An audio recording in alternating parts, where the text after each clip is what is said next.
This is Jim Fetzer, your host on The Real Deal, where I'm very pleased to have my special guest today, a return engagement by Ian Greenhalgh from the UK. Ian is a writer and researcher for Veterans Today and has been doing a lot of collaborative research with Don Fox and others in relation to the nuclear attack on New York City in 9/11. Before we turn to that, however, and time permitting, we're going to also turn our attention to the moon landing hoax, which is kind of a refreshing break from the oppressive news of the day. I'd just like to observe that it seems to me that as the United States stands mutely by while Israel perpetrates genocide in Gaza,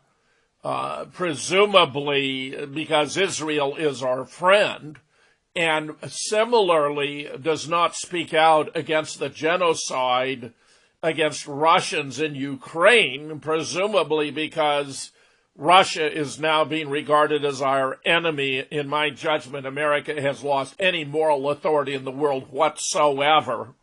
And it's compounded by the absurdity of the P5+1 talks about Iranian nuclear weapons, a non-existent program, which even our own intelligence agencies confirmed in 2007 Iran was not pursuing, and then reaffirmed in 2011. It appears that what is really at stake is whether Iran is entitled to have a peaceful nuclear energy program, which the American nuclear energy industry would like to suppress so that it doesn't have to contend with a competition, because Iran can produce nuclear fuel rods for third world countries at less cost and more efficiently than can its American counterpart.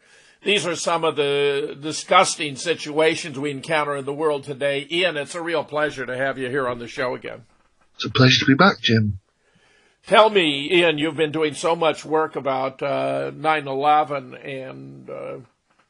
and Gordon has been publishing so many brilliant articles. It seems to me that Veterans Today is really clearly in the lead in advancing 9/11 truth, which has in the past taken a lot of serious hits for a whole lot of unjustifiable reasons, including, of course, the whole brouhaha with Stephen Jones and Kevin Ryan when they broke away from scholars at the end of 2006 because I was no longer convinced that nanothermite could possibly explain what happened in New York City, to which they were committed, and had begun to interview Judy Wood to begin embracing a broad range of theories, because as you well understand, you can't determine which theory is the best theory to explain a given phenomenon, such as the puzzling situation we encounter in New York City on 9/11, without looking at the alternatives where Stephen Jones has advocated, and now I'm wondering whether it hasn't been deliberately all along, the idea that you can do science one hypothesis at a time by, in his model, conducting observations, fashioning an hypothesis, testing the hypothesis, and submitting it for peer review, which is an atrophied version of science, which has 4 stages, but they're rather different, namely puzzlement. Some phenomenon occurs that can't fit into your background knowledge. Speculation, namely concerning the full range of alternative hypotheses. Here, if we wanted to be exhaustive, we would need to include natural causes, hurricanes, tornadoes, earthquakes, and the like. Then look at, the collapse theory of the government, jet planes, jet fuel fire, which, of course, turns out to be atrociously indefensible, among other points being that the jet fuel didn't burn long enough or hot enough cast steel to weaken, much less melt, and that there was no massive pile of debris when the buildings were destroyed, which it would have been a necessary effect had they actually collapsed, on to more sophisticated theories about, for example, directed energy weapons, where I think the major problem with Judy Wood's approach as I explained in my review of her book on Amazon.com, which it now has something like 5,000 comments, Ian, on my review, not on her book. 5,000 comments on my review, the overwhelming majority of which are critical comments from fans of Judy Wood, because I point out that while she's done a masterful job of bringing together photographs, pictures, diagrams, and other studies that provide a marvelous archive of resources for the study of 9/11, she was unsuccessful in excluding mini or micro nukes, which have been confirmed now by multiple sources, including, of course, the U.S. Geological Survey's dust sample evidence, which includes barium, strontium, uranium, lithium, lanthanum, tritium, and other elements that would only be present where this, had this been a nuclear event, not to mention, of course, Gordon's new revelations that over 70,000 first responders have sought medical assistance and compensation for effects of their involvement in 9/11, which appear to have derived from exposure to ionizing radiation. So that, a similar problem befalls, of course, the nanothermite hypothesis, which I should have introduced before Judy's because it's even more primitive, which, to the extent to which there is such a thing as nanothermite, and here I think there's a semantic ambiguity we have to differentiate. T. Mark Hightower, a chemical engineer, and I published 3 different articles about nanothermite. Has nanothermite been oversold to the 9/11 research community? Is 9/11 truth based upon a false theory? And nanothermite, if it doesn't fit, you must acquit. In which we emphasize the principle, it's a law of material science, that unless explosive has a detonation velocity equal to or greater than the speed of sound in a material, it cannot destroy that material. Where the speed of sound in concrete is 3,200 meters per second, in steel, 6,100 meters per second, where the highest attributed detonation velocity for nanothermite in the scientific literature is only 895 meters per second, which means you can't get there from here. Nevertheless, diehards like Kevin Ryan have continued to try to defend the indefensible. But where Gordon has observed that what they seem to be talking about, some kind of super explosive nanothermite, appears not to exist. So they're trading upon a real material that can't possibly have a real explosive, but a feeble one that cannot possibly have done the damage to the Twin Towers, versus a very powerful explosive that appears that could have done the damage, but appears not to even exist. And, of course, then we have other alternatives, lasers, masers, plasmoids. But where it seems to me, at this point in time, the evidence simply over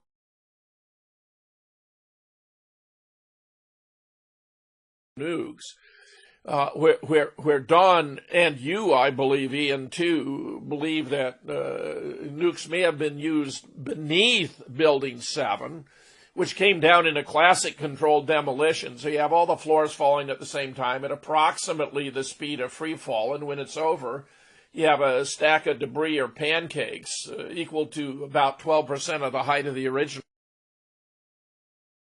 With the Twin Towers, the situation's completely different. They aren't falling down with all the floors moving at the same time. Indeed, all the floors remain stationary. And instead, the buildings are blowing apart in every direction, which obviously requires some massive source of energy beyond gravity, which works in only one direction, down. The buildings are being converted into millions of cubic yards of very fine dust. And when it's over, there's no stack of pancakes there at all. In fact,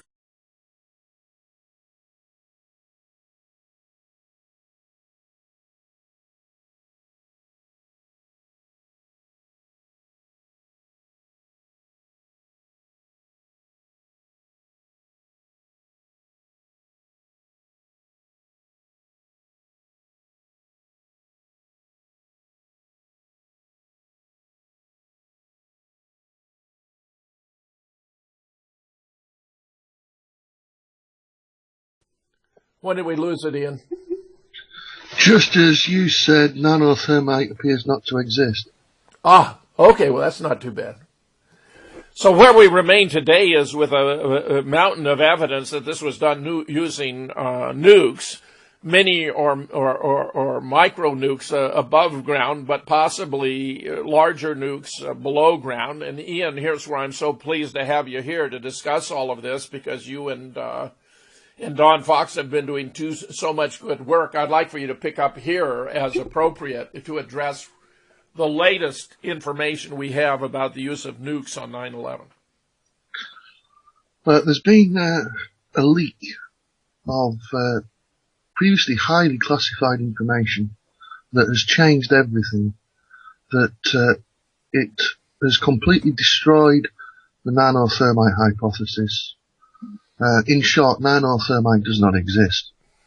The group of people who have been pushing this nanothermite theory have now been completely exposed as disinfo agents. The one who took the lead recently on pushing the nanothermite hypothesis was Christopher Boleyn, and he attacked Gordon Duff. He called him a disinfo toad and said that he had found information about the factory that manufactured the nanothermite and had uncovered information about the properties of this nanothermite and how it could have done all the damage seen on 9/11. Well, it took one phone call from Gordon to completely dispel that he rang up the company that Boleyn stated was the manufacturer, and the company were absolutely furious, to the point where they were wanting to take legal action against Boleyn. That they basically told Gordon that nanothermite, they've only manufactured 1 gram of it, and it was years ago, and that 1 gram went to the Department of Energy for tests, and the properties that it had are nothing like what Boleyn had claimed. That it's not explosive. It's in terms of its explosive ability, it's less explosive than plain old black powder. It has none of the abilities that Boleyn said it did. Let me just Ian, this is extremely embarrassing for Boleyn, is it not? I mean, how can the man show his face? Well, he's been burned. That what the term to burn someone in intelligence circles means to remove them as an asset, and it's quite clear that Boleyn has handlers, that he's working as a disinfo agent, and they have burned him. What they have done is they have provided him with some information about nanothermite and who made it that they knew would not take us very long to completely refute. And the nature of this information they gave him acted to burn him completely. That what's happened is the nanothermite hypothesis and the people who have been pushing it have become more of a liability than an asset, so they've burnt them. They've cleared the decks of the disinfo agents and the disinfo hypotheses, ready for bringing out new disinfo agents and new hypotheses. That because what they've had, the people that they've had working for them are now completely burnt. Boleyn especially. That he's finished. There's nothing left for him to do now. He needs to just go away and, I don't know, take up farming or something, because he's got no credibility left whatsoever as a journalist or a reporter. That, they knew that this fairy tale about thermite wouldn't take us very long to expose. That this clearing of the decks is worrying, because it forebodes a new false flag that's going to happen, and it will be accompanied by a new disinfo campaign that uses new agents. So they've got rid of all the old deadwood in preparation for what's coming. But the information about nanothermite, Bolin claimed that it was capable of a detonation velocity of 1500 meters per second. When we checked that with the manufacturer, they laughed. That you can only produce nanothermite in tiny, tiny quantities. Less than a gram has been produced by that manufacturer, and to make super thermite, the really explosive stuff, which still isn't that explosive, you need to do it in a zero-G environment. And the figure of $2 billion was bandied around as a figure that it would cost to set up a lab, even to carry out small-scale experimental manufacture of that type of nanothermite. So it's just science fiction. It doesn't exist. It's never existed. So anybody who pushes the nanothermite hypothesis is a disinfo agent, and there is no doubt about that. And that has become clear now due to this information that was formerly highly classified that's been released to veterans today over the last couple of weeks. Would I be correct, Ian, in inferring that not only has the nanothermite hypothesis been essentially obliterated, where it was already shown to be incapable of performing its intended function based upon the research of Mark Hightower, but that we have further corroboration of the use of nukes on 9/11. Would you like to address that? We now have concrete proof that nuclear weapons were used on 9/11, that they were the cause of the destruction not only of the Twin Towers, but of all of the other buildings within the World Trade Center. Number 3, 4, 5, 6 and 7 were all nuked. That at least 3 different sorts of nuclear weapons were used. But primarily, the type that was used to destroy the World Trade Center Twin Towers was assaulted or enhanced nuclear weapon that used a primary warhead that was remanufactured from the stolen W-54 warheads that you mentioned before.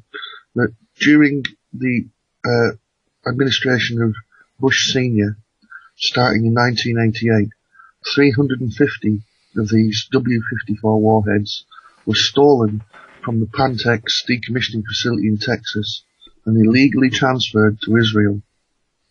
Some of those were sold on the black market to Pakistan and North Korea, and they are what were exploded in the semi-successful tests that those two countries carried out. I say semi-successful because they did explode, but the yield was a lot less than it should have been, because the warheads were old. And as they have a lifespan of about 16 years, and the plutonium within the warhead breaks down into American. Well, so what the Israelis did with them was to remanufacture some of them to create what's called a nuclear thermobaric weapon. And the nuclear thermobaric weapon is a 2-stage device. That you have the plutonium bomb as its core, but then as a secondary to enhance the effects, you have an iron oxide jacket. Now this iron oxide jacket is the reason why found in the dust samples were thermitic type materials. Nothing to do with nanothermite, but it's because of this iron oxide secondary jacket that was used in the nuclear thermobaric bomb. Now, the reason for having this iron oxide jacket is when it will absolutely vaporize any iron or steel that the blast hits. The weapon was designed by the Americans in the 1960s to destroy large metal objects. Now, if you think about how the Twin Towers were constructed, the steel structures a large metal object. So what they did, they placed these nuclear thermobaric bombs below ground level, and then the blast was directed upwards through the central core, and it vaporized all of the steel. This is why there were lots of 7 micron diameter iron spherules found in the dust, that when the blast of the bomb hit the steel, the iron was leached out of it into these tiny little spheroid shapes, and the wavelength of the energy that was emitted by the bomb, depending on what metal it hits, different metals absorb different wavelengths. Iron absorbed certain wavelengths that would create 7 micron sized particles. When it would hit gold or silver or aluminium, even smaller particles would be formed. But the presence of 7 micron sized iron spheroids proves without any doubt that nuclear weapons were used. Now, we have information that tells us exactly what type of nuclear weapons were used and where they were placed. This information has been leaked from highly classified sources. And the reason why it's been leaked now is because recently Dick Cheney made this rather chilling prediction of there being a far more deadlier nuclear 9/11 in the near future. And that has worried the people who have this information, so they have leaked it now. Isn't it fairly astonishing, Ian, all by itself, that Dick Cheney would come out and make this prediction? I mean, to me, it's very disturbing and certainly suggestive of him possessing inside information. Indeed, even Cheney was at the heart of bringing it about. Cheney was absolutely at the heart of 9/11, and Cheney was at the legal transfer of those 350 warheads to Israel was 100% the responsibility of Bush Sr. and Dick Cheney. It was Cheney who organised that deal to get those warheads to Israel, and Cheney was at the heart of the planning for 9/11. And the people who have leaked this information are well aware of this, so that they are very well aware of who Dick Cheney is and what he's capable of and what he's done in the past. Therefore, when he speaks and says a nuclear 9/11 is in the offing, then that has had a great effect on them, and I think that is the primary reason why they have chosen to leak this information now. Well, that's all really completely fascinating stuff, Ian. We really have reached the point perfect for our first break. This is Jim Fetzer, your host on The Real Deal, with my special guest today, Ian Greenhalgh. We'll be right back. This is Jim Fetzer, your host on The Real Deal, continuing my conversation with Ian Greenhalgh from the UK. Ian, as I understand it, what you're telling us is that American weapons that were improperly taken out of the American arsenal and provided to Israel were reworked and used to attack the United States on 9/11, where Dick Cheney and George H.W. Bush appear to have been the principals in bringing this about. Yes, that's exactly what happened. And the reason why these 350 warheads were given to Israel is the Dimona nuclear reactor that was the heart of the Israel bomb program. Had a failure in the mid-80s, that we'd been running it too hard and it gave up the ghost. So they needed another source of nuclear warheads, and Cheney and Bush supplied them from decommissioned American stockpiles. The reason why they chose to give them the W-54 warhead is it's the most suitable type for being remanufactured into more advanced and sophisticated weapons. There are various types of these more advanced weapons, but the main one that we're concerned with for use of 9/11 is this thermobaric type that has an iron oxide secondary and is designed to destroy large metal objects. So that iron oxide is the principal reason why they wanted to use nanothermite as a cover for it to explain away the presence of the iron oxide. Exactly. Yes. And I want to reiterate, any person who pushes the nanothermite theory of 9/11 is a disinfo agent. No doubt about it. Because nanothermite is a fairy tale. It doesn't exist. It has never existed. And it is not capable of the effects that were observed on 9/11. It's a fairy tale. Just for semantic clarity, it seems to me the type of nanothermite they're talking about does not exist. The highly explosive, etc., that Christopher Bolin has been touting, for example, but that there's a much weaker, it's actually a feeble explosive. It has only 1/13 the explosive capacity of TNT, which would mean it would be a ridiculous choice for destroying a large structure when you could use TNT 13 times more powerful, or a host of other weapons, most obviously in this case mini or micro nukes. But that form of nanothermite appears to exist. We know, of course, thermite's been around forever. It's an incendiary. It's used to fuse railway ties together and to disable artillery weapons in the form of grenades. Jesse Ventura did a show in which he used put a thermite grenade on top of a single beam of steel, and we watched it cut through, not completely because it was taking too much time. In fact, I turned to my wife then and said, it's actually taking more time to cut through this single beam than it took for the Twin Towers to be destroyed. But, of course, the argument could be made that it could have been used to help prep the building in advance of the actual sequence of destruction that took 9 seconds in the case of the South Tower and 11 in the case of the North. Are we basically in agreement about this? Yeah, that thermite has one use, really, and that is to weld metal. That as a weapon, it's used in grenades to the classic example of the use of nanothermite was by Easy Company of the 101st Airborne, as commanded by Dick Winters, that they made the TV series Band of Brothers about. And they attacked a German installation of 405mm artillery pieces, and they used thermite grenades that they stuck inside the breech blocks of those guns to disable them. And what happens is, when the grenade explodes, it melts the steel around it, and it welded solid the breech blocks, so those guns were useless. And that is how thermite is used as a weapon.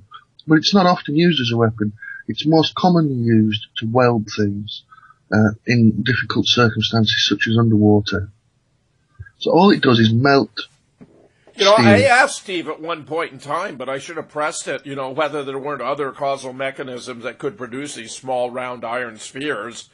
And honestly, it seemed to me he was evasive about it, but I can't say that for a certainty because I can't recollect more of the specifics of the conversation.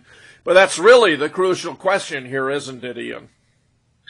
Yeah, and there is absolutely no way that nanothermite has ever played any role in 9/11 whatsoever. And for Stephen Jones to have spent so much time, and to this day he is still pushing the nanothermite hypothesis, just fully exposes Stephen Jones from day one as having been an agent of disinfo. Well, it's necessary for him to maintain it, isn't it? Because that's his cover. If nanothermite can't do it, that not only is he exposed as a fraud on the nanothermite issue, but as a cover-up artist. So, yes, he's got multiple motives for pushing, maintaining his past position. As they say in intelligence circles, he's been burnt as an asset. He's gone. Forget about him. He's got no credibility whatsoever now. The best thing he could do is disappear. It's all very embarrassing because, at the recommendation of David Ray Griffin, I made Stephen Jones the co-chair of Scholars for 9/11 Truth when I founded the society in December of 2005. I mean, No, that I think appears to have been a rather fateful decision. I think you should take it as a compliment that obviously they realised that you were a person who was capable of making some headway into cutting through the cloud of obfuscation and getting towards the truth, and therefore they stick Stephen Jones on you in order to lead you down a blind alley that was going to undercut your all your work. No, so take it as a compliment. They identified you as somebody who was dangerous to them, and therefore they stuck Stephen Jones on you. Well, but of course, since I got Stephen Jones' name from David Ray Griffin,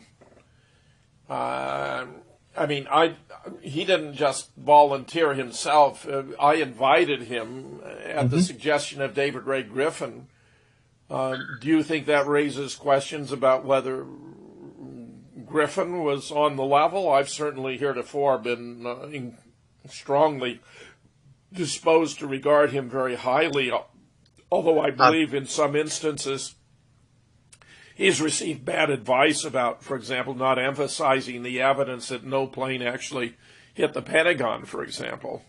I don't know much about David Ray Griffin. I mean, it could be a simple case that he was asked to recommend Stephen Jones to you. I really can't comment on that. But the only thing I will say is that we have more information about Stephen Jones that's going to be published and released in the near future. And until it's been published, I don't really want to say too much more. Well, what I'm saying, Ian, is it seems to me that I put him in a position of prominence in relation to Scholars, and it's really quite fascinating in retrospect, because when Scholars split, at the end of December, in December of 2006, it really was clear to me that it was over my introduction of alternative theories, including, that of directed energy weapons, where they wanted to remain focused on nanothermite, and he and Kevin Ryan and others broke from Scholars and created their own society called Scholars for 9/11 Truth and Justice. Well, yeah, there's also architects and engineers who have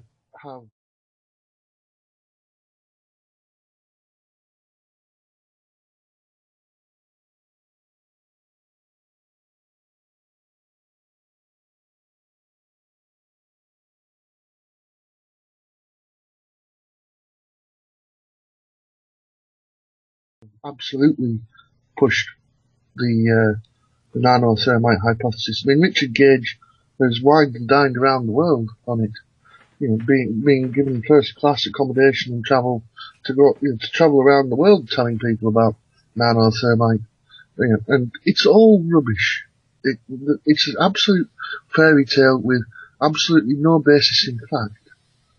But it's taken until now to conclusively prove that, and it's only because of the actions of Christopher Bolin in directly attacking Gordon Duff, and that we've been able to do it.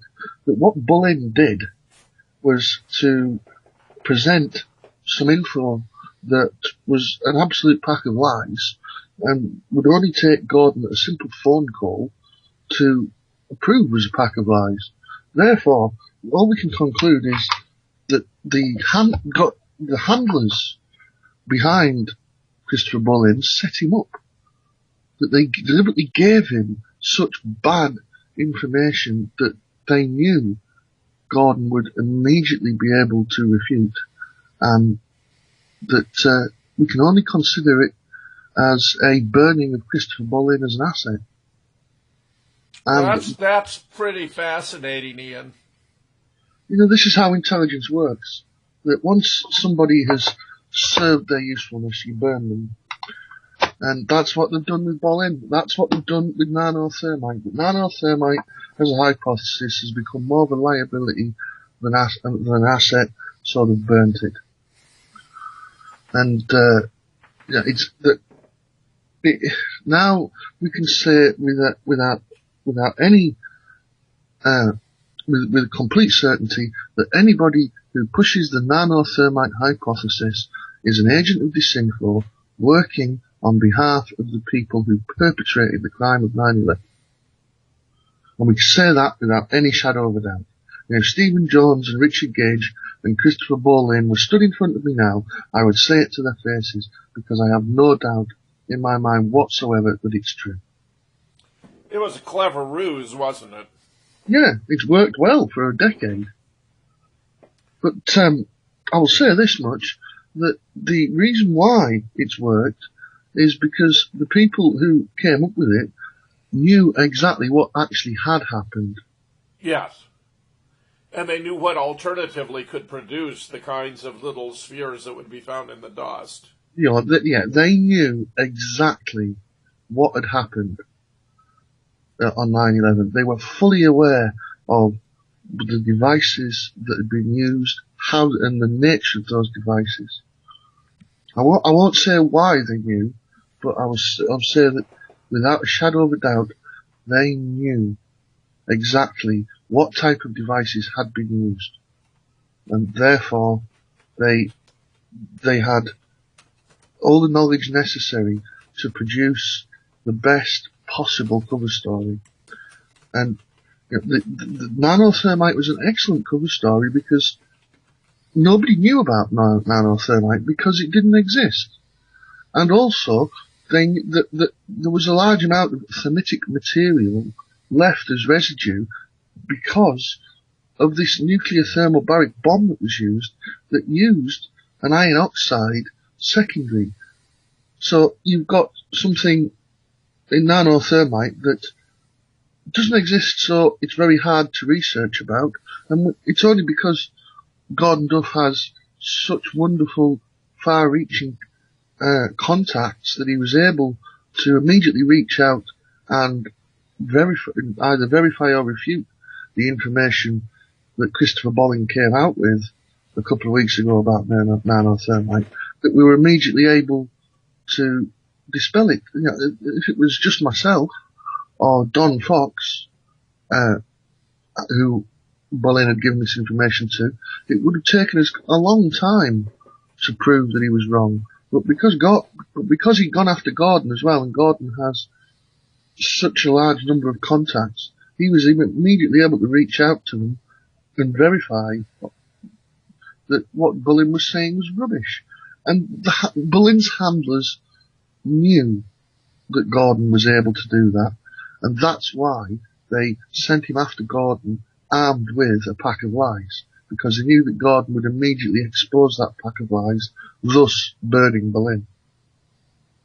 Fascinating, absolutely fascinating. I'd like to mention, for any who may have missed it, that an article of mine I published on May 24th, Christopher Bolin, thermite sniffer, attacks Gordon Duff as 9/11 disinfo agent, gives a background about this and a lot of substantiation, and shows where even Kevin Ryan was called on nanothermite by one of the judges at the Toronto hearings, Dr. Richard Lee, who asked him whether nanothermite had ever been used to destroy a building before, and Kevin Ryan sheepishly had to admit it had not. And when Richard Lee asked him, then why are we talking about it, Kevin Ryan went into a song and dance about this being a deceptive theory about how it was done, which is true of nanothermite itself. I mean, he meant this to be directed, I presume, at NIST, but actually it redounds against the position that he and Steve Jones and others there represent. So I think, it's a very good idea to go to this article for background that confirms, how extensive has been this entire effort to promote nanothermite as the key. And, it's had a huge impact in the 9/11 community. I mean, a huge impact. I would say, even to this day, if you went out and asked at random a dozen or even 100 students of 9/11 Truth, people who belong to some organization, they're going to say, if you ask them how was it done, 9 out of 10 would say using nanothermite. Yeah, they have put a lot of time and effort and money and resources into pushing nanothermite. And I'll say this, that that for them to have now abandoned nanothermite and the disinfo agents who are pushing nanothermite should scare the pants off everybody, because it means that they no longer care about it. And the reason why they no longer care about it is because before very long it's not going to matter, because something else far worse is going to happen. And that takes us back to what Dick Cheney said. And that they would not have got rid of the nanothermite hypothesis and its credibility and the disinfo agents and their credibility if they hadn't fulfilled their purpose, which was just to keep everybody confused. And now, obviously, they don't care if people know that nanothermite wasn't used, because very soon it's not going to matter, because something else far worse is going to happen. Gordon has also suggested in his discussion of 9/11 in New York City that it was a demonstration of Israel's capacity to follow through on the so-called Samson option. Oh, yeah. You know, of Israel having nuclear weapons planted in the major capitals of the Western nations, and indeed perhaps in as many as 25 American cities. If you go through the 25 largest American cities, Ian, that's a huge range of American geography. I mean, yes. Just enormous. Yes. The thing is, the nuclear weapons that were used on 9/11 were stored in the Israeli consulate in New York City prior to the event. And it is true, as far as all the information I've seen, that they do have nuclear weapons stored in their embassies around the world as part of this Samson option. And, I mean, there is no doubt about it that Israel, in collusion with the Zionist neocons in the US government, are the perpetrators of 9/11. The people like George Bush Sr., George Bush Jr., Dick Cheney, and Rahm Emanuel, that group of neocons, plus their allies in Israel, they are the perpetrators. And we have not heard the last of them. That Dick Cheney's warning comes straight out of the heart of the group that carried out 9/11. And that therefore, this is not an idle threat. Dick Cheney is an evil old bastard, and what he has said is just mocking us. The fact, what you said about a new, far more deadly nuclear 9/11 is going to happen is just him mocking us. He knows it's going to happen, probably because he has been at the heart of the group that has been planning it.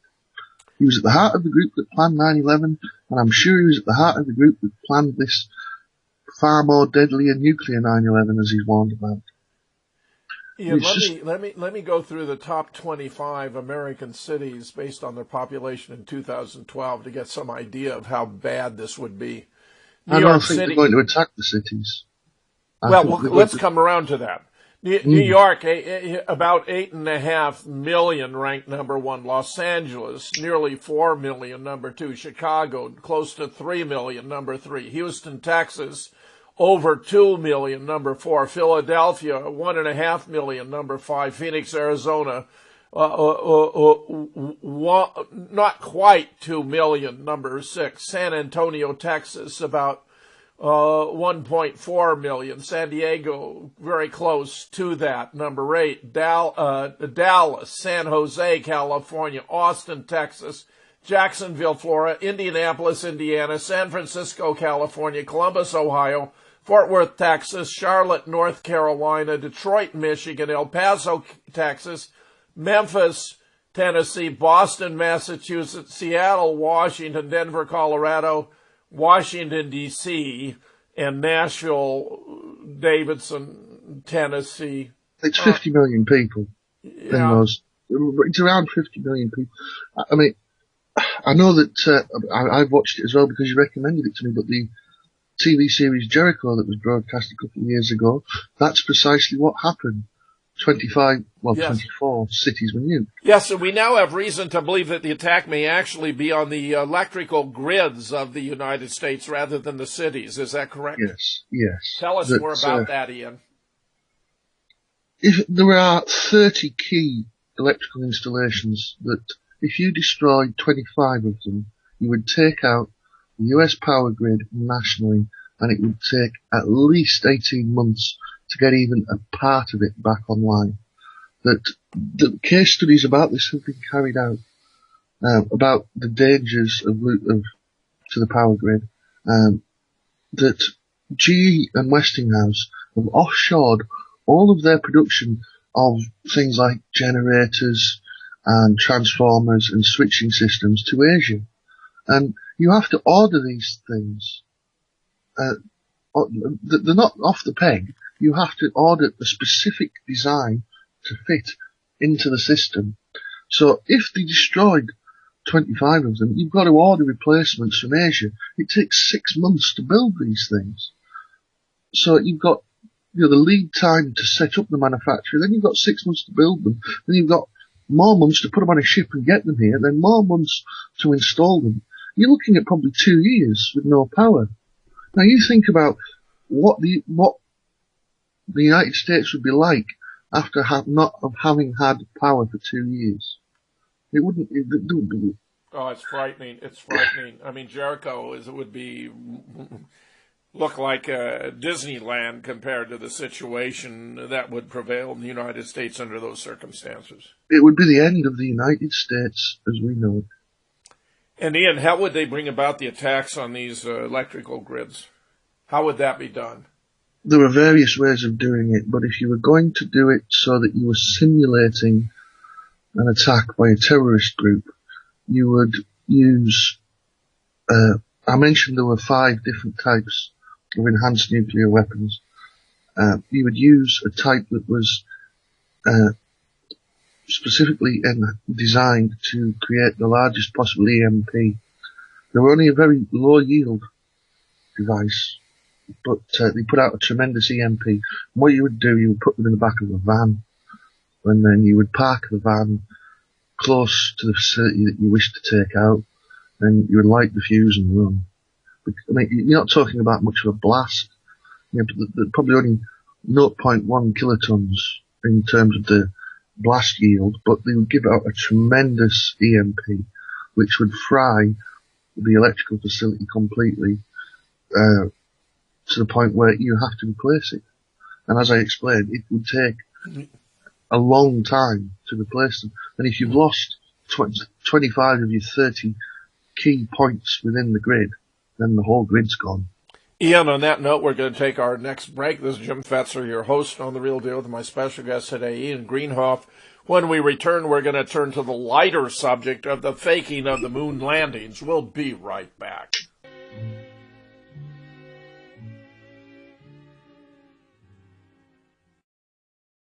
This is Jim Fetzer, continuing my conversation with Ian Greenhalgh.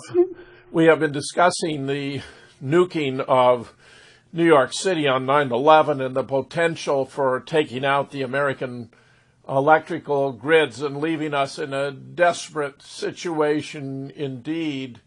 And Ian, I know before we move to discuss the aspects of the moon landing hoax that you want to add a couple of references so our listeners can track down the most important articles.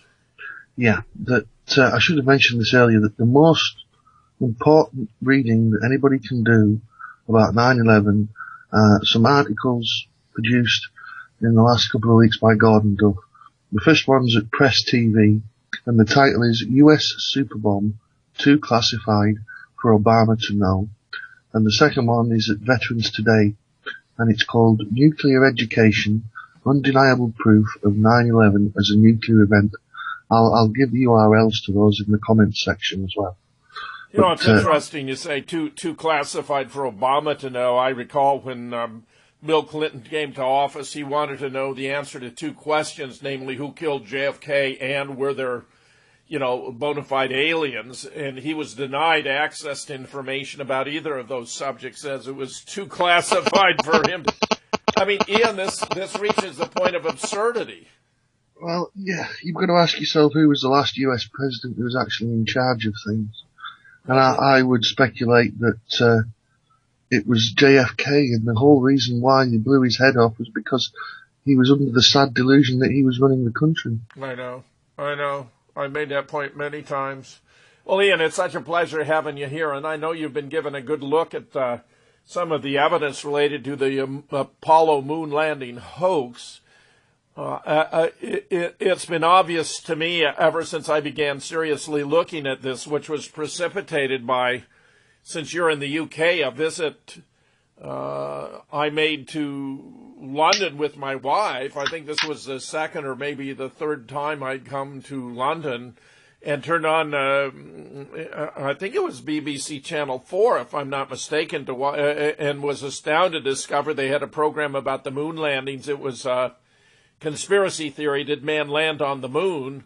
And, I've seen it, it's an absolutely wonderful piece. I mean, it gives dozens and dozens of scientific arguments and studies of photographs, the whole fakery of the way it was done. I found it quite compelling, and I haven't been able to get over it. I mean, I've done a lot of research on it. Anyone who goes to assassinationscience.com can find in the upper left-hand corner a list of 9 resources about it. And I have given, however, only one interview of my own. I've interviewed Winston Wu and others about the moon landing here on The Real Deal, which anyone can find by doing a search. I think moon landing will probably turn them up as the keyword or phrase. But I've only done one interview of my own with a fellow named Sterling Harwood, who's both a JD and a PhD, about the moon landing hoax, which you can find if you do a search online. Just go to Sterling Harwood interviews Jim Fetzer on the moon landing. It'll turn up. Ian, I'm very pleased that you have been looking into this, and I want you to just take us where you think we ought to go. Well, as a non-American, my take on it has always been a bit different. That outside of America, you will find that a lot of people have never believed that the Americans landed on the moon. That in some countries you'll probably struggle to find anybody who believes it. If you go to Eastern Europe, former communist countries, and I have quite a lot of friends from that region, none of them ever believed that man walked on the moon. But for me, there's two real aspects to it. And the first is all of the science and technical aspects, which, quite frankly, is a little bit above my pay grade. But I used to be a film student, and the other aspect is Stanley Kubrick. Now, I studied Stanley Kubrick in great detail, and I'm convinced that he faked the moon landing. That if you know anything about Stanley Kubrick, he was an absolute obsessive perfectionist, and to the point, every single film he made, every aspect of every frame is planned. There is nothing that appears in a Stanley Kubrick film that isn't there by design. That he was famous for doing dozens of takes because he was so obsessive about the tiniest little detail. And his later works, particularly The Shining, are absolutely replete with clues about the faking of the moon landing. And this is not by accident, and it's not some kind of joke, because if there was one thing that Stanley Kubrick wasn't, it was a humorous man. His sense of humour, if you watched Dr. Strangelove, was very black. That there was no way that he put these clues into The Shining for any other reason other than he was trying to tell people, I faked the moon landings. Tell us more about that. I love Dr. Strangelove. It's a film I believe is the most important ever made. I believe every American, in fact, every citizen of the world should watch it at least once every single year without exception. Yes. Well, I'm a huge Kubrick fan. The only film he's ever made that I don't like is The Shining. I think it's a poor movie. And the reason why I think it's a poor movie is because it isn't what it purports to be. That what it purports to be is an adaptation of a famous Stephen King novel. Well, it isn't. It digresses from the novel a great deal. And it is where it digresses from the novel that the clues about the Apollo landing are found. That, as I was saying, nothing about a Stanley Kubrick movie is present in that movie without having been very carefully thought out and designed. And if you look at The Shining as a whole, I'll give a quick synopsis of what the film's about in case people haven't seen it. That there is a hotel called the Overlook Hotel. And it's closed over winter. And Jack Nicholson plays a writer who is hired to be the caretaker of this hotel over winter. And the agreement is, as long as he looks after the hotel, he's free to spend as much time as he likes on his writing. But they also warn him that the previous caretaker went insane and murdered his wife and 2 children. Now, that is basically the outline of Stephen King's novel. And it is the broad outline of the film. But large sections of the film have got nothing to do with the novel. And it is in those sections where you find all of this compelling information about the moon landings that basically Jack Nicholson's character represents Stanley Kubrick, and Jack Nicholson's son in the film, Danny, also represents Stanley Kubrick, but they are the 2 sides of Stanley Kubrick. Now, at the beginning of the film, Jack Nicholson looks very clean cut, short hair, clean shaven, and by the end of the film, he's turned into a physical wreck. He's got long, unkempt hair, he's got an unkempt beard, and this mirrors precisely what happened to Stanley Kubrick. But if you look at pictures of Stanley Kubrick in 1965, which is after he'd finished Dr. Strangelove, and just as he was starting the pre-production for 2001: A Space Odyssey, he's a very smartly dressed man with short, very well kept hair, no beard. But then you look at pictures of him in 1970, which is the year after the release of 2001: A Space Odyssey, and a year after the first moon landing. He's undergone the same transformation as Jack Nicholson did. He's become a physical wreck. He looks like he hasn't slept for 5 years. He has a terrible, long, lanky hair that hasn't seen a comb in years. He has a very unkempt beard. He looks like he's been through hell. Now, in the film, Jack Nicholson goes through hell. And there was a point where his wife discovers what he's been writing. And he's written several hundred pages. But all he has written is the same sentence over and over again. That sentence is, all work and no play makes Jack a dull boy. Now, and that really is telling us that Stanley Kubrick has done nothing but work, and it has turned him into a wreck. And if you look at the writing, all looks like A11 for Apollo 11. So you reread that sentence, Apollo 11, all and no play makes Jack a dull boy. So Kubrick is telling us that the work he did on Apollo 11 has almost driven him insane. But then there are also a vast number of visual clues that Jack Nicholson's character has a writing block. And so rather than write at the beginning of the film, when he's first become the caretaker of the hotel, he stands in one of the main rooms of the hotel throwing a tennis ball at the wall repeatedly. And on the wall is a large painting that's supposedly a Native American motifs, but what it looks like are 4 rockets taking off. So Apollo was the god of archery, and Jack is playing ball with Apollo's arrows. It's telling you that Stanley Kubrick had just spent a lot of time playing with Apollo. And then the next really significant... Just out of curiosity, what was the timeline here? When was The Shining made in relation to the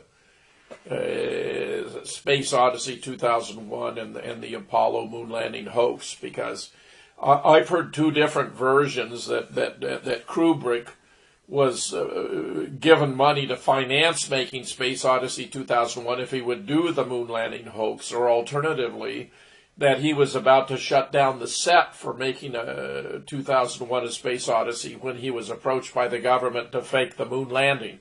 Do you know which of those would be the correct sequence? I think that 2001 A Space Odyssey was financed by NASA, and the large part of the purpose of making it was to design the techniques and technologies which didn't exist prior to this that would be necessary to fake the moon landing. That I understand that Stanley Kubrick was always at the cutting edge of cinematography, and they actually had to invent quite a few different technologies in order to be able to make 2001. That front screen projection, which is key to 2001 and the faking of the moon landing. Excuse me a moment. Stu, I'm on the air right now. I'll call you since I'll call you.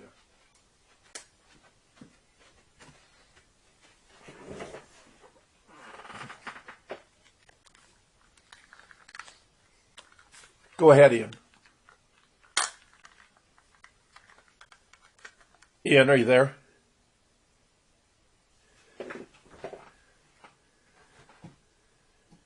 Ian, sorry for that interruption. Please continue. In order to create 2001, they actually had to invent several technologies.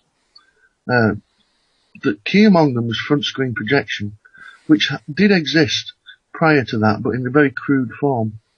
They spent a vast amount of time and money and resources in developing the front screen projection technology for 2001 that they used very sophisticated for the time equipment that required several technicians to run it, and was fraught with problems that it would blow up when somebody opened the door to the set and a draft came in. It would crack the glass that they were using on the system. It was so cutting edge that it had to be nursemaided through every shot. So they were just really at the cutting edge of cinematography. And I honestly believe that the money and resources would not have been given to Stanley Kubrick to make 2001 if there wasn't a second purpose to it. And that second purpose being they also needed to develop those technologies in order to be able to fake the moon landings. Because if you look at films, science fiction films made a few years earlier than 2001, they're very hokey looking. I mean, Forbidden Planet, made in 1958, was absolutely cutting edge for the time.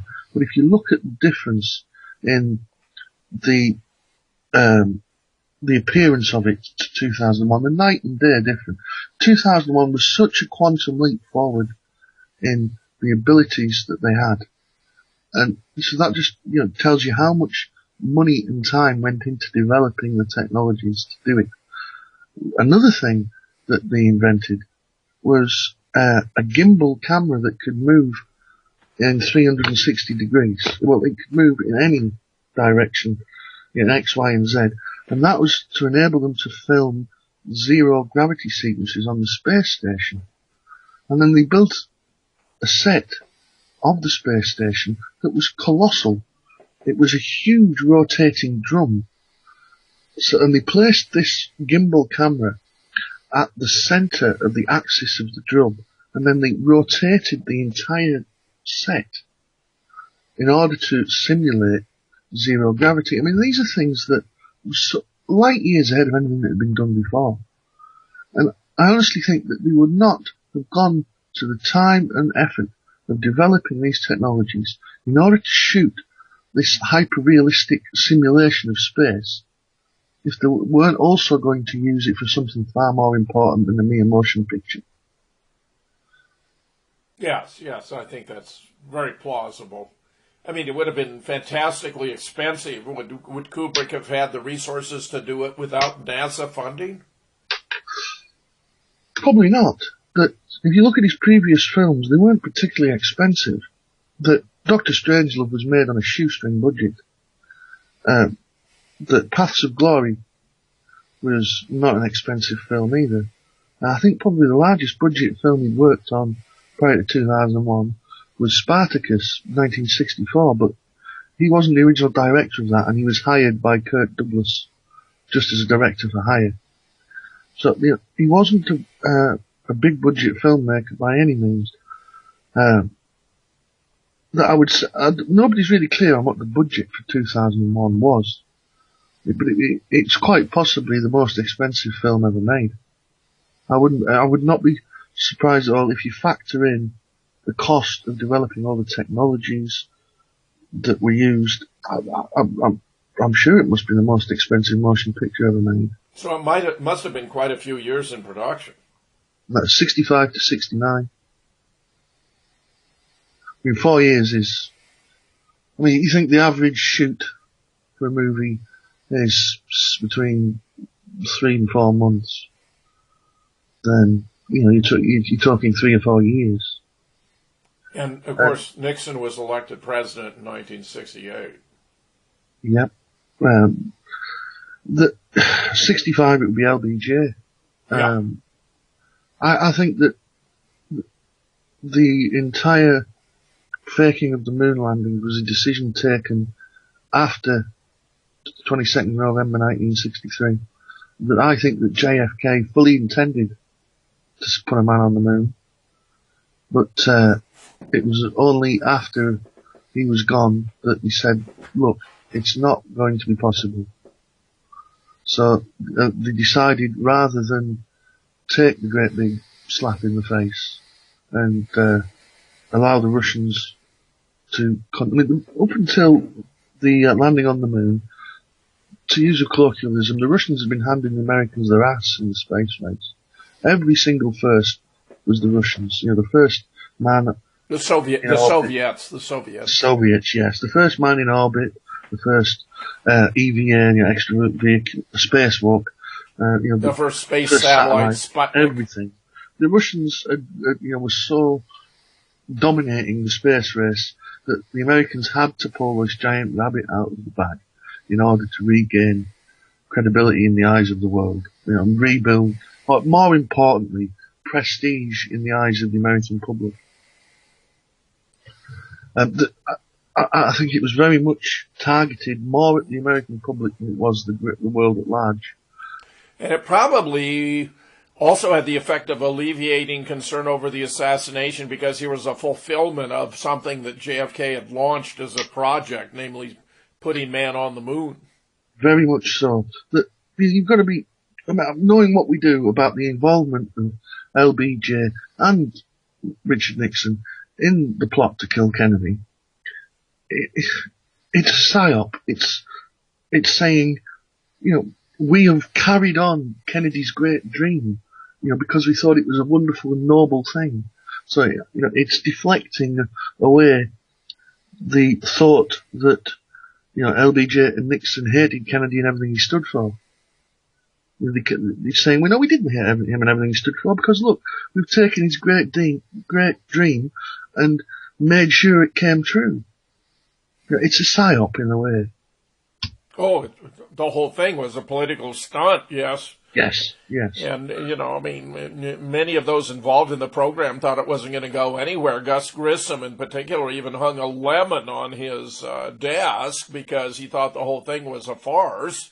And, of course, he got taken out by filling a capsule of a trainer with pure oxygen and then igniting it. He was, with 2 others, was dry roasted as a consequence. I think that message must have had quite a significant impact on the other astronauts.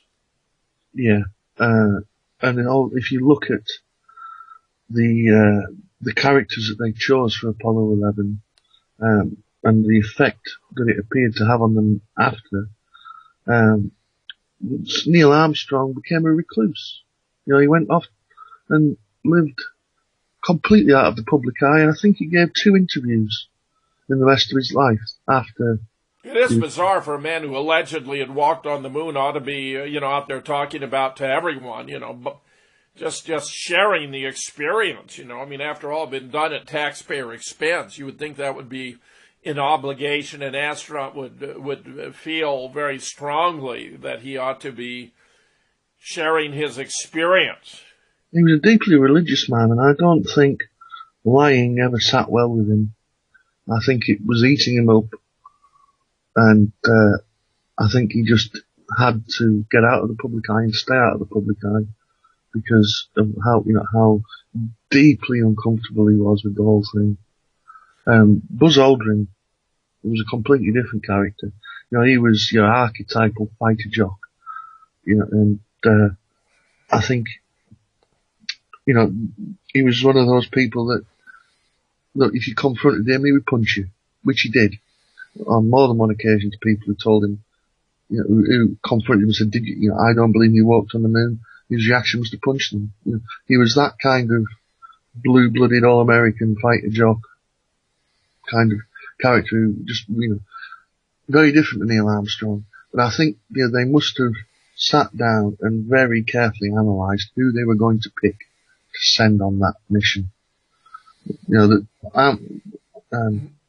It affected Armstrong very deeply, whereas Buzz Aldrin, I don't think anything would have affected him because he was that kind of character. Ian, we're in a great place to take our final break. This is Jim Fetzer, your host on The Real Deal, with my special guest today, Evan Greenhalgh. We're talking in this segment about the moon landing hoax, and we will be right back. This is Jim Fetzer, your host, continuing, actually in this instance, concluding my conversation with Ian Greenhalgh. We're talking during this segment about the moon landing hoax. Ian, someone sent me an article that was originally published on 30 August 2012. Moon landing hoax. NASA unwittingly reveals Van Allen radiation belts prohibit human space flight. And I'd just like to read a couple of paragraphs from this. Since Neil Armstrong, the first man on the moon, passed away a few days ago, I thought I'd post the following NASA article, which was released about 10 hours ago.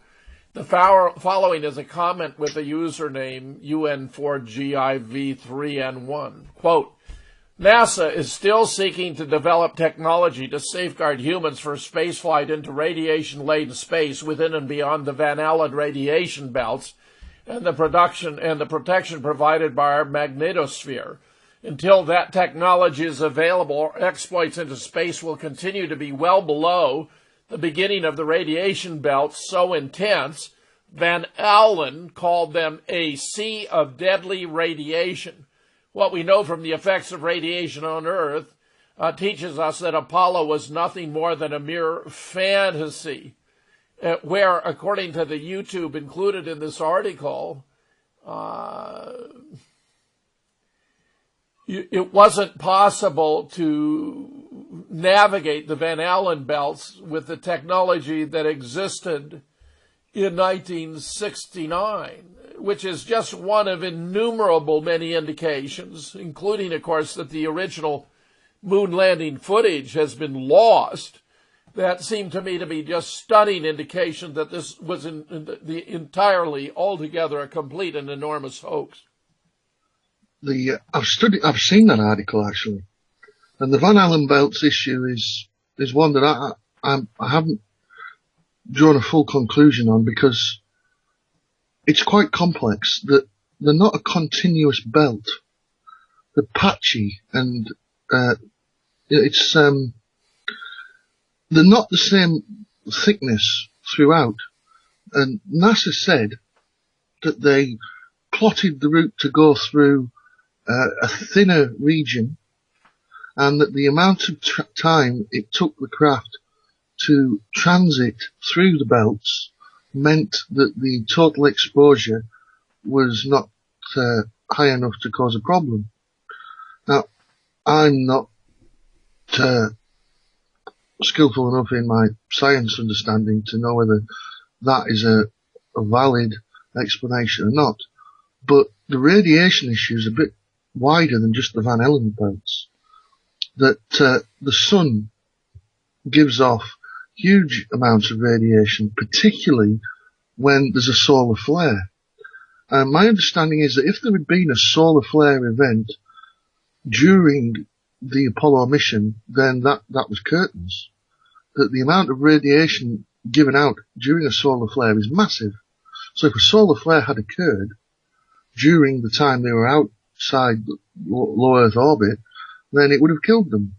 And I can't remember the name of the researcher, but somebody did try and find out from the records if a solar flare had occurred during the time period of Apollo 11, and he found it extremely difficult to get accurate information. You know, they were obviously covering it up. So you know, the cosmic rays that are given out during and the radiation from the sun have more of a risk, I think, than the radiation in the Van Allen belts. But certainly the Apollo spacecraft wasn't shielded at all. You know, it was thin aluminium. Yeah, many students have made the observation that the alleged spacesuits provided really virtually no protection from cosmic rays, and that, of course, on the surface of the moon, exposure of the photographic film to cosmic rays would have rendered photography impossible, not to mention, of course, a dramatic variation in temperature on the moon. There's just one issue after another that... Micrometeorites as well, that the velocity of tiny micrometeorites is such that it's going to go straight through the not just a man in a spacesuit, but the entire Apollo landing craft. You know, these are hypervelocity objects. You know, they can be only a few atoms in size. You know, tiny little particles, but the velocity they move at is incredibly high, and they will just go straight through anything solid. And, you know, look at the surface of the moon and how pockmarked it is. It's constantly being hit. Not just by, visible sized, micrometeorites, but, you know, by microscopic sized, meteorites. And so are we to believe that they were very lucky when they're on the surface of the moon and not a single thing hit them? Or are we to believe that the suits were so strong that, you know, wouldn't penetrate them? Well, you can't make something strong enough, you know, in the form of a suit to protect you from these micrometeoroids. You know, Kevlar won't cut it, you know. It would just go straight through. So there were too many things that when you add them up, just create such a body of doubt. I mean, the cooling problem, I believe it's minus 250 degrees in the shade, but plus 250 degrees in direct sunlight. And you watch them, they walk from shadow into full sunlight many, many times while they're on the surface. And that's a 500 degree change. So are we to believe that the suit can cope with that? I don't think so. Yeah, I'm not a scientist to know these things for sure, but, you know, common sense just says that, no, 500 degrees change in a split second as you walk from shadow to direct sunlight just does not sound possible. Well, there's so many issues here. I'm fascinated by your observations about The Shining and how Kubrick seems to have planted clues that the moon landing was a hoax and that he had been behind it in his other film. Yeah, well, The Shining, the Overlook Hotel is meant to represent America. And as I said, Jack Nicholson's character becomes the caretaker of this hotel, and he is representing Stanley Kubrick. So therefore, Stanley Kubrick is becoming the caretaker of America. Not America itself, but America's the public's perception of America. They have handed him overlordship of the project that is going to, create the public's perception of America as the world's leader in spaceflight and technology. But the most telling part of the entire film in terms of the clues is the sequence where Jack's son, Danny, is sat playing with some toys, and he's wearing this blue jumper, and on the front of it is a rocket, and on the rocket it says Apollo 11 USA. Now, in the sequence, he stands up slowly, and the geometric pattern on the carpet, it mimics the shape of a NASA launch pad. So as Danny stands up, he's representing the rocket being launched, and then he walks to a room that he'd been warned never to go in this room. And in the Stephen King novel, the room is numbered 217, but in the film, it's been changed and it's numbered 237. Now, Stanley Kubrick was asked about this, and he gave the reason that he changed it to 237 because the hotel that they used existed, and he didn't want to cause problems for the hotel by using a room that actually existed. Well, somebody checked that out, and they rang the hotel and asked to reserve room 237, and they said, yeah, that's not a problem. And they said, oh, so you do have a room 237? I said, yes, we've always had a room 237 since the hotel was built. So Kubrick lied about why he changed the number. Now, why 237? Well, the average distance from the Earth to the Moon is 237,000 miles. So you've got Danny with his Apollo 11 t-shirt, jumper on, representing the Apollo mission, walking to room 237. So it's symbolizing the Apollo mission to the moon. And the great secret of the movie is inside room 237. So this entire sequence of the film isn't in the book. It exists there purely to tell you things about the moon landing. Fascinating. And what what does he reveal about the moon landing in the course of the film? Well, it's all in the form of symbolism. That throughout the hotel, there are stuffed bears, and the bear is the symbol of Russia. So, yes, the Overlook Hotel, Jack is the caretaker of it over winter. Therefore, Jack and his family and the Overlook Hotel are trapped in the cold of winter, just as America was trapped in the Cold War with Russia.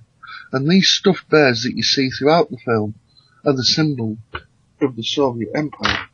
So, symbolically, the bears that you see representing the pressure that the Russians are putting on the Americans to get to the moon.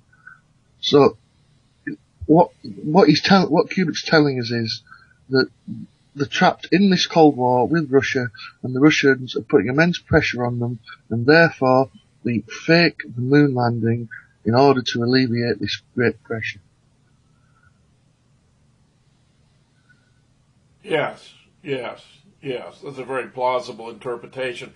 What do you think are maybe a half a dozen or a dozen most important telling proofs that we did not go to the moon? Well, I think the first one is the fact that the Saturn V launch vehicle wasn't capable of lifting 43 tons out of low Earth orbit and going all the way to the moon. That it's been studied that there is all of the official films of the Apollo 11 launch are cut. They cut from one camera to another. But there exists a Super 8 movie shot by an amateur that shows the first 170 seconds of the launch as one unbroken shot, and therefore you can take accurate timings from it. And people have done this and discovered that after 105 seconds, the rocket passes through the cloud layer, and the clouds are at 29,800 feet, which was determined from studying the meteorological data of that day. Well, after 105 seconds, Saturn V should have been at 3 times that altitude, and it should have been, and we can also calculate the velocity from the film, and it should have been travelling, according to NASA, 9 times faster than it is. So it's a third of the altitude it should have been at, and a ninth of the velocity it should have been at. Therefore, the trajectory of the rocket is not enough to even get into orbit. If it would have landed in the Atlantic. So Saturn V wasn't capable of it. And if you look at what the Russians were trying to build to go to the moon, that their rocket to go to the moon was far bigger and more powerful than Saturn V. And actually, the type of engines that the Russians designed for their lunar program were so much more advanced than what the Americans had, that those engines are now what are used throughout the American and Russian space programs. So Saturn V wasn't capable of doing what you said. Werner von Braun, who of course was brought into the United States as a part of Operation Paperclip when many Nazi scientists and intelligence agency were incorporated into our own new space program combined intelligence agency, where NASA can be viewed as a branch of the CIA without mistaking what's going on here. It said that it would be possible to travel to the moon, but you needed a spacecraft that was actually, by his design, 3 times larger than the Empire State Building, and that you'd need 2 or 3 of these in order to make sure you could pull it off.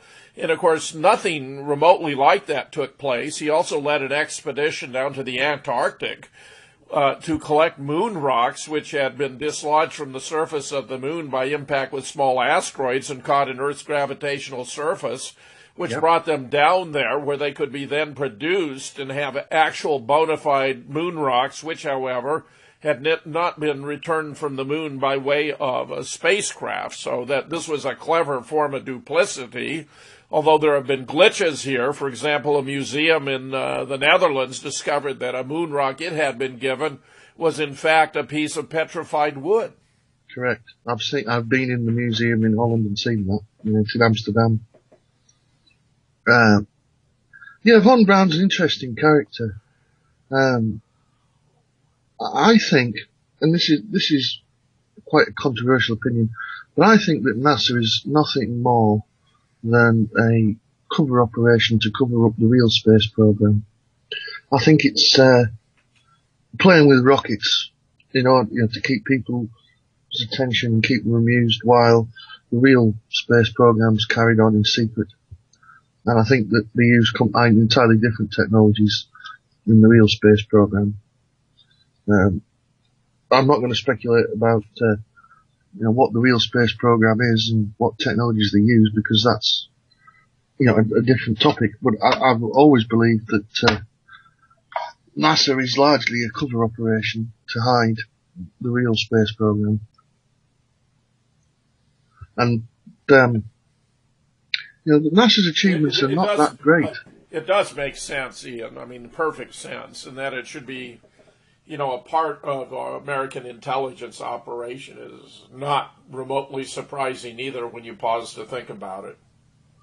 Yeah, I mean, there have been a lot of rocket launches that were nothing to do with NASA. The US Navy has had its own program for a long time. I think it still does. There is a lot of scope for other things to have been done that we've not got a clue about. It's not that hard to hide things, especially if you've got. It's how the way that a magician works is he gets you to look at one hand while his other hand is doing something. It's distraction, and I believe that NASA is the distraction hand. and that it exists so that you don't look at what else is going on. Yeah. What exactly is going on, I don't really know, but I certainly think that. Well, if we take the first point you made about the not having the capacity of the engine to lift it into orbit, Yep. and take the Van Allen radiation belt, which I will assert is a second major obstacle, what would be some others that you would say are among the most important disproofs that man went to the moon? Solar flares. That if there's any solar flare activity during the mission, then you lose the astronauts and the craft probably, because I don't think the electronics would survive a solar flare either. A good friend of mine, Jack White, now deceased from JFK research, did a lot of study of the Apollo photographs and found all kinds of discrepancies, including, shadows in different directions indicating multiple sources of light. When on the moon there ought to have been only one, namely the sun, reflections or illumination of spacesuits when they ought to have been in shadows, moon rovers sitting in certain locations where there are no tracks identifying how they reached those locations, and a host of others. And, of course, as you well know, and as Jay Wiedner emphasized during my interview with him about this, front screen projection is discernible when the background is equally in focus with the foreground, which is an optical impossibility, but the typical result of the use of front screen projection, which is commonplace in these moon landing photographs. I think Jay's actually wrong on that issue, that the lens that they used was a Carl Zeiss Distagon, and I own one very similar. And a wide angle lens of that nature has if you close the aperture to say f8 or f11, which is what the astronauts did, the depth of field is immense, and the depth of field is the region between which everything appears in sharp focus. And at the f11, probably everything between 2 meters and infinity would appear in sharp focus. So that would explain why the backgrounds are rendered so sharply. However, that's not, for me, the smoking gun about the backgrounds. The smoking gun about the backgrounds is you can see the same background reused different times. Yes. Different shots on different missions. Yes. And also, there is a flat, sort of loaf-shaped mountain in the background. Looks a bit like Sugarloaf Mountain in South Africa, which I'm convinced is actually on Hawaii, because there is a picture of Buzz Aldrin and a load of NASA people on Hawaii in, I can't remember if it's 67 or 68, doing some training, and in the background is this distinctive shaped mountain. Now, the way that front screen projection works is you project photographs to make the background. Well, I think they probably took pictures in places like Iceland and Hawaii and retouched them, and that's what they used to project the background. And I'm convinced that if you look at the pictures from the moon, they've got that flat, loaf-shaped mountain in the background. Then look at that picture of Buzz Aldrin on Hawaii with the flat, loaf-shaped mountain in the background. It's stretching the realms of coincidence, I think, too far to suggest that isn't the same mountain, because they look identical. Ian, in the few minutes that we have that remain, could you please suggest where others can go to learn more about the moon landing and any work you may have that you'd like to recommend to the audience? Well, the best introduction, I believe, to the entire subject, because it's written in such easily accessible language, is a book that you can find online by Dave McGowan called Wagging the Moon Doggy. Yes. It's Wagging, W-A-G-G-I-N-G, the Moon Doggy, M-O-O-N-D-O-G-G-I-E. Sure. Google search I've mentioned it before when I've interviewed him, yes. It's wonderfully well written. And it's also accessible on my website. If you go to assassinationscience.com, Wagging the Moon Doggy is one of the 9 entries I have there. I would recommend that as a starting point because of how easily accessible it is. Ian, I can't thank you enough for coming on the show again. It's a real pleasure to have you here. And I welcome corrections to previous arguments so that if Jay Wiedner's wrong about the front screen projection being proven by the background being equally in focus with the foreground because of the special lens that was being used, that's a very interesting correction. I take it you would agree, however, that given the way those cameras were mounted on the front of the suits, it would have been almost impossible to focus them, which makes it, or frame them, which makes it really quite remarkable how wonderfully framed we find all of the moon photographs we have available.